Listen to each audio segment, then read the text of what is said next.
Hey stop, tu roules sur le boulevard BD, cet album est fait pour toi. Bon voyage. 1948. La guerre est finie depuis 3 ans, mais les souffrances endurées sont difficiles à effacer. La peur d'une troisième guerre mondiale est dans les esprits de certains. Dès lors, qui refuserait un voyage de 15 jours tout frais compris aux Antilles?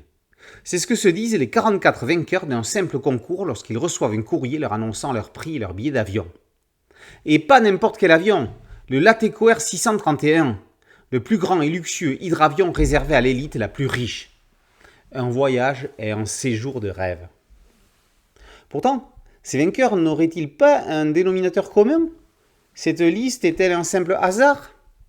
Augustin Vanel, vieux monsieur vivant avec son chat, Rose, une prostituée rêvant de vacances, Constance Aimée et sa sœur Colette, Bernard Frigolin, que des anonymes, des petites gens comme tout le monde, mais qui n'attendent plus rien de leur avenir. L'équipage?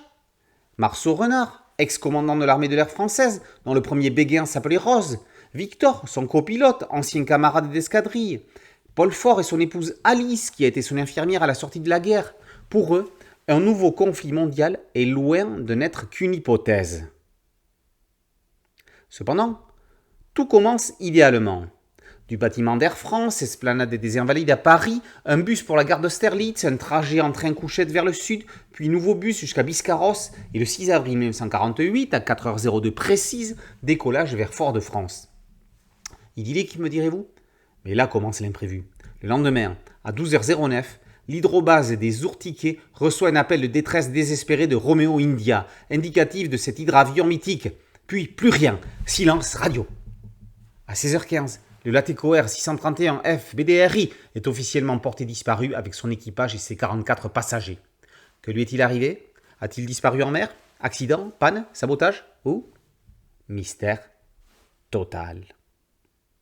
Un savant mélange de polar, de bons sentiments, de complots et d'intrigues politico-humanistes, à moins que tout ceci ne soit qu'une façade cachant... Jack Manini nous offre ici un pur délice de saveurs multiples autour du bonheur simple. Alors que chacun des principaux protagonistes pourrait apparaître comme le héros de cette aventure, ceci ne serait-il pas que des seconds rôles derrière le véritable ciment de l'ensemble? Cet hydravion légendaire qu'était le Latéco Air 631? Un petit dossier bien documenté clôt d'ailleurs l'album. Richement illustré, il nous présente aussi bien ce monstre volant que le rêve qu'étaient à cette époque ces vols transocéaniques. Un scénario sans violence ou tension, si ce n'est qu'est-il réellement arrivé à l'équipage et à ses passagers? L'intrigue démarre innocemment par le départ des vainqueurs d'un concours dont le prix est 15 jours de vacances aux Antilles. Aucun indice n'est offert au lecteur qui lui permettrait d'échafauder la suite. Ces derniers apparaissent au fur et à mesure par des chapitres flashbacks semblant être totalement indépendants les uns des autres et présentant certains personnages, événements passés anodins et disparates. Un peu comme différentes pièces d'un puzzle qu'on assemblerait au hasard et dont l'image finale ne se dévoilerait qu'à la fin. La maîtrise du rythme scénaristique est des plus agréables à la lecture, créant à la fois suspense et envie de savoir où cela va nous mener. Le trait graphique de Michel Chevreau, dont on connaît l'amour des avions, la pin-up du B24, également avec Jack Manini au scénario, fait ici merveille, tout comme son découpage des planches ou encore ses angles de vue. Soutenant cette structure narrative et un rien déconstruite, son style réaliste et dynamique fait la part belle au visage et au Latéco Air.